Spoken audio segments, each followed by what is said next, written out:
In this video, we're going to show how to buy Bitcoin in the Binance app. It's a straightforward process, but you'll need a Binance account to start. If you haven't signed up for Binance yet, make sure to use our link found in the video description. By doing so, you'll be eligible to receive trading fee rebates worth up to $100 USD. Once you've registered and verified your account, you are ready. At the home screen, choose Convert.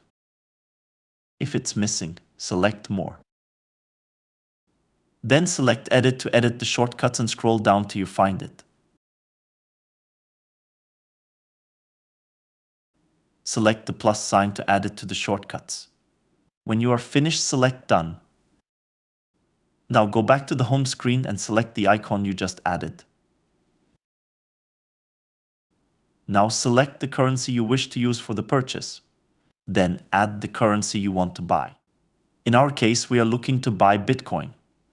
There are two ways to buy it. You can either choose the current market value, or you can set the specific price at which you wish to buy. Now we just need to preview the conversion to ensure everything is correct. If it looks okay, then choose to convert it.